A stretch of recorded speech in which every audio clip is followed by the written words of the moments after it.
Hello, and thank you for joining this presentation to learn about the benefits of your Modern Office Methods, Inc. Savings and Investment Plan. I am Kelsey Murray, your Relationship Manager from HORAN. There are three groups who work together to bring you your 401k plan. Modern Office Methods is the plan sponsor, HORAN is the financial advisor to the plan, that's where I work, and Empower is your record keeper. That's where your money goes to be invested, and that's where you'll go to look at your account.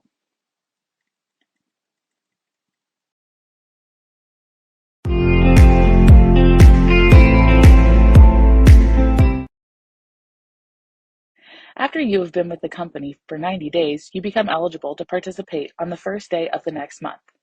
You are automatically enrolled in the plan at 3% pre-tax deferral. You can change this deferral amount at any time, and you can contribute to the plan on a pre-tax or Roth basis. I'll explain the difference on the next slide. Once you are enrolled in the plan, your deferral amount is automatically increased each year by 2% until you reach a maximum of 15%. Again, you can always change this amount yourself, and you can choose to contribute more than 15% of your plan as well. The IRS sets a dollar limit for your contributions each year, plus allows for an additional amount if you are age 50 or older. Mom matches your deferral at 25%, up to 6%, with a maximum of 1.5%. The mom contribution follows a vesting schedule.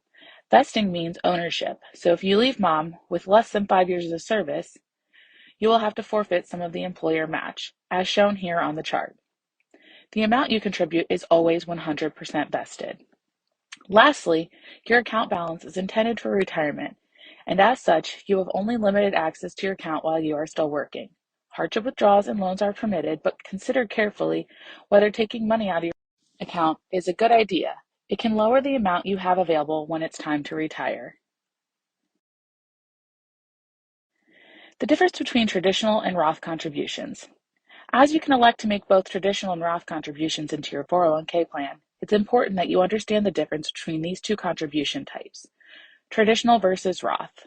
Traditional contributions to a 401k plan or IRA, for example, are not included in your gross income during the tax year you make the contribution.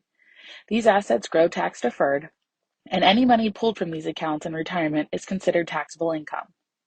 Roth contributions are after-tax contributions, so they are included in your taxable income during the tax year you make the contribution. However, because you have already paid taxes on these earnings, any money put into the Roth option will grow tax-free, and your qualified distributions are not subject to income tax as long as the money has been held in the plan or Roth IRA for a minimum of 5 years. Both types of contributions have tax benefits, and choosing between the two really comes down to when you believe you will be in the highest tax bracket. Investors anticipating lower income in retirement may benefit from traditional contributions in order to reduce their taxable income while they are working and in an assumed higher tax bracket. Investors anticipating higher income streams in retirement may want to consider contributing to a Roth account now so they can pull tax-free income later in life when they anticipate higher income. But it can be smart to contribute both pre-tax and after-tax dollars. This strategy allows you to take advantage of both scenarios and gives you more options to strategically pull from your retirement accounts in the future. Keep in mind, the IRS only allows you to put aside certain amounts each year towards your retirement accounts. Here you can see the 2022 IRS contribution limits. In addition to your own contributions, Modern Office Method may also make contributions to your account on your behalf. Modern Office Methods offers what is called a discretionary match. This means that each year your employer will review their current match formula and is able to make changes at their discretion. Currently, your employer matches 25% up to 6% of your own deferral election. This means that if you contribute 6% of your salary, Modern Office Methods will contribute an additional 1.5% on your behalf. These discretionary contributions are subject to a vesting schedule. This is essentially a schedule that shows how many years you must work for Modern Office Methods to own a percentage of this employer contribution. The discretionary match is on a 5-year graded vesting schedule, which means that after 5 years of service with Modern Office Methods, you are fully vested in the discretionary match, and you now own 100% of the amount of money that Modern Office Methods can contribute on your behalf since you are eligible to participate in the plan. This chart shows an example of what your contributions plus the discretionary match could look like in real dollars. If you make $40,000 annually and defer 6% of that salary, you are setting aside $2,400 for retirement that year. Modern office methods is matching 25% of your 6% deferral, which equals 1.5% of your total salary. Therefore, modern office methods contributes an additional $600 on your behalf. It's important that you take full advantage of your employer match. This is additional money being saved on your behalf. The employer contribution does not reduce your take-home pay. Don't leave free money on the table. Strongly consider contributing at least 6% of your pay in order to take full advantage of your employer match. If you did not join the plan as soon as you were eligible, that is no problem. You can join or make changes to your deferral amount at any time, and it will take effect as soon as administratively feasible.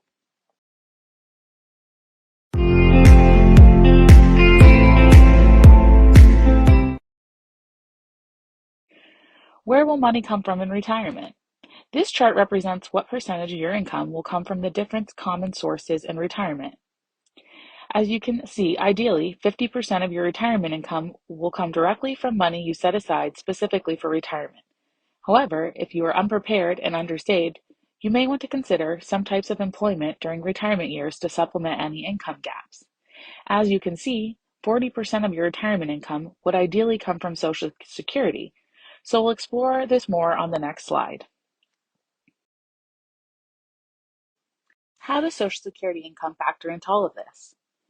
Social Security benefits usually cover about 40% of your expenses in retirement, and the average Social Security benefit is around $1,669 per month, or just over $20,000 annually. Social Security is used to receive more money and payments from working Americans than they were required to pay out in benefits. But as of 2020, that was no longer the case. In the past, the excess of contributions were set aside in a surplus trust account. When benefit claims began to exceed contributions, the Social Security Administration had to access this trust fund to continue paying beneficiaries 100% of their benefit payment. This means that without reform, it's projected that by 2034, the trust fund depletes to $0, and SSA can only pay out how much comes in each year, resulting in a decrease in benefit payments to 78% at that time. So, while Social Security is unlikely to completely go away before your retirement, it is important to not count on Social Security alone. You'll want to plan to have the majority of your retirement account covered by the money you've set aside throughout your working years. Consider the timing of electing to receive your Social Security benefits, as it can impact your total monthly amount. Once you elect to receive your benefits, you cannot change your mind or stop them and turn them on again later. So it's important to consider all your options. Once you are ready to begin taking Social Security, the earliest you can apply is 4 months before you would like to begin collecting. You can start taking your Social Security benefits as early as age 62 and as late as 70. At age 70, there is no more step up in your benefit amount for delaying, so you definitely want to turn these benefits on by age 70 at the latest. Delaying your Social Security benefits beyond your full retirement age can increase your benefits. Your full retirement age is determined by your date of birth and can be found in your Social Security statement or online account. The Social Security Administration is strictly an order taker. They will not advise you on when to start or what the benefits you qualify for. If you need advice surrounding your Social Security benefit elections, you will want to seek the advice of a trusted financial advisor. There are 3 ways you can apply for your benefits. You can visit your local Social Security office in person. You can call and schedule a phone appointment at 1-800-772-1213 to schedule an appointment, and we suggest you call at 7 a.m. to avoid long hold times. Or you can apply online at www.ssa.gov/benefits/retirement. Please note that you cannot apply for survivor benefits online. You must visit the local office or schedule a phone appointment. Key reminders. Here are a few general guidelines to help keep you on track with your retirement savings. Save early, save often.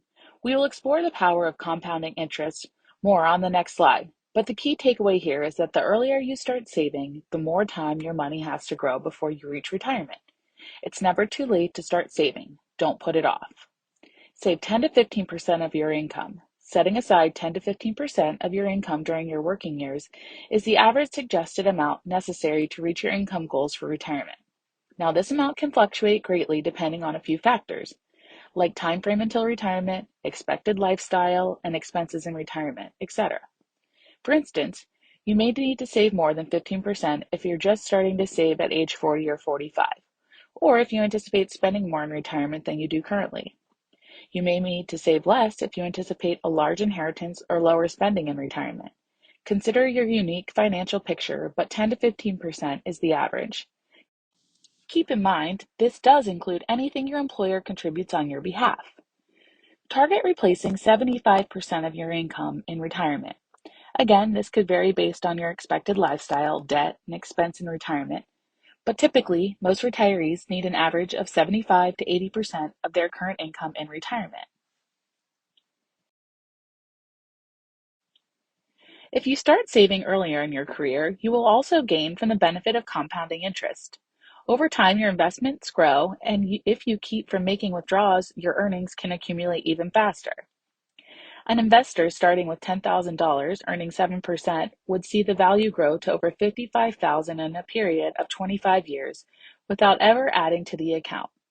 Imagine the growth you could see in the same period if you continuously make contributions. Start saving for your retirement now to give yourself the added benefit of growth over time. What does this mean for you? Here's how those savings targets could translate in real dollars. An employee saving 15% of their $50,000 annual salary would see $288 go into their retirement plan pre-tax each biweekly paycheck. At that contribution rate, this has the added benefit of reducing their taxable income by $7,488 for the contribution year. This chart shows an approximation of how much you should have saved for retirement by the time you reach a certain age. For example, this same employee at 40 years old should have about 3 times his annual salary saved in his retirement account, putting his balance around $150,000.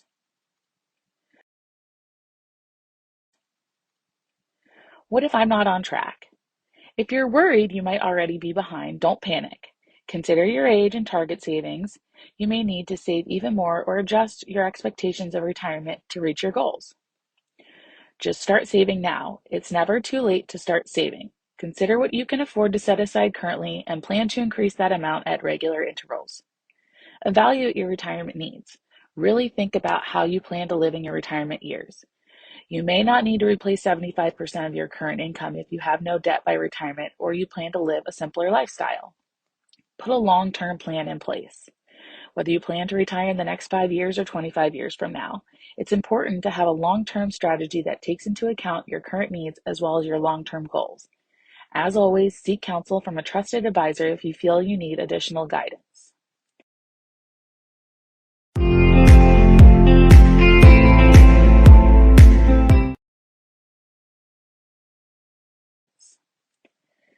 Let's determine your investment strategy for your employer plan. Do you want to be more hands-on or hands-off? Either way, you'll want to consider your time horizon, financial situation, and tolerance risk. If you prefer to choose your own investment lineup from the list of mutual funds within your employer plan, you will want to base your allocations on your risk tolerance, which is the level of risk you can accept, your overall future goals and needs, and your time horizon, which is essentially how much longer you plan to work. Typically, retirement accounts should consider a long-term strategy as the assets will not be accessed until retirement and are meant to last you the span of your retirement. Balancing your assets based on their total stock and bond holdings is a good place to start. Ideally, you will have a higher percentage of stock holdings when you are younger and have more working years ahead of you. Then as you age, your percentage of stocks would gradually decrease the closer you find yourself to retirement. This methodology is considered to be a best practice in order to mitigate risk. Ultimately, you will want to lean toward personal comfort and risk tolerance levels. There are 3 different types of mutual funds that you can expect to see in your plan fund lineup. In general, mutual funds are a professionally managed investment that pools money from many investors to purchase securities. Stock mutual funds generally have higher risk potential as they represent ownership in many different companies. Bond mutual funds are generally considered medium risk as they hold debts of the issuers of companies or governments. Cash equivalent funds are the most conservative option. These assets are considered liquid, and while a safer option, you may anticipate lower returns for assets held in these funds. These are the current investment options available in the Modern Office Method 401k plan. We've arranged your fund options based on the risk-reward potential associated with their asset class. This may help you determine which funds could be a good fit if you are looking to build a portfolio of your own. The target date funds are combined here as the entire asset allocation series. However, these are broken out for you in more detail on the next. If you don't want to do it alone, a target date fund or managed account may be a better choice for you. Target date funds are broadly diversified mutual funds that are built with specific retirement dates in mind. As you age and get closer to retirement, the asset mix will become more conservative. These funds are typically named with upcoming retirement years in increments of 5s or 10s. You would simply choose the fund that most closely aligns with your projected retirement year and your risk tolerance. Here you can see the different target date funds offered in the Modern Office Methods plan. Avoid making emotional investment decisions. Although it may not feel like it in the moment, you can easily get caught in what is known as an emotional investing cycle. Take a look at this scenario. Investors tend to feel good about an investment when it's doing well for a period of time.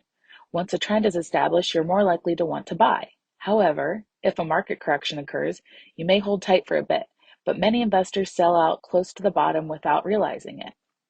Feeling justified in their choice when things continue to climb, they repeat the cycle and don't buy again until things have been trending upward for some time.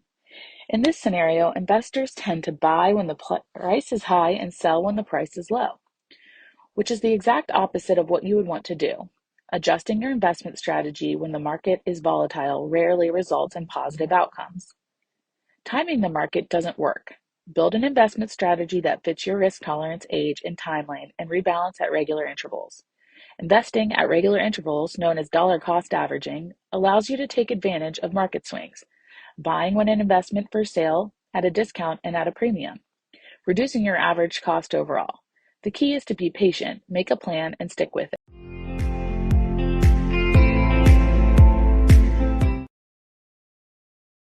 Don't overlook your beneficiary designations. While smart investment strategies and regular contributions are key to a solid retirement plan, it's important not to overlook assigning beneficiaries to your accounts and reviewing those designations regularly. First and foremost, make sure all your financial accounts have a beneficiary designation on file. Do not let your estate be the default. If an account is left to your estate in general, it can be an expensive and timely process before it gets to your loved ones. Assets without a beneficiary on file will go through the probate process, costing your intended beneficiaries time, money, and hassle. The probate process is really the last thing your loved ones want to deal with after losing you. In general, you'll want to continue to review your account to ensure your beneficiary designations stay up to date. It's a good idea to do this annually and anytime you go through a major life change, like getting married or divorced, after the birth or adoption of a child, and after the death of a current beneficiary. One common misconception is that if you have a last will and testament, you don't need to worry about account updating beneficiary forms. This could be a costly mistake. A beneficiary designation trumps any other legal documents. A beneficiary form is crucial when it comes to identify who is going to receive those assets.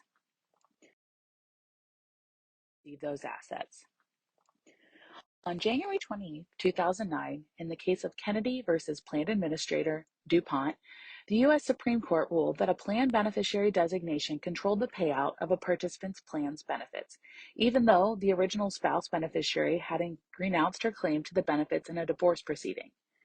The participant failed to remove his ex-spouse from the beneficiary designation, and upon his death, the plan, DuPont, paid out benefits to the ex-spouse. The intended new beneficiary, the participant's daughter, sued DuPont for recovery of the roughly $400,000 benefit paid out to the ex-spouse.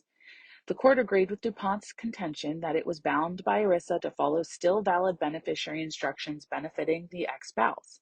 So even though the ex-wife waived her right to these assets nearly 10 years early in a divorce, and the plan participant updated his will to say these assets should go to his daughter, his ex-wife still received the retirement funds because she was the beneficiary designation on file when he passed away. Empower has wonderful tools and resources to help you with your retirement planning.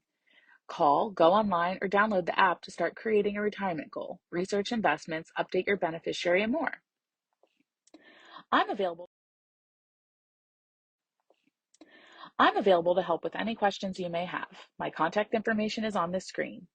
If you're getting closer to retirement or trying to figure out when you can retire, you may want to talk to someone about things like Social Security, taxes, and estate planning. Ben Hardig is a certified financial planner and can help you set a course. His contact information is here as well, and he'd love to hear from you.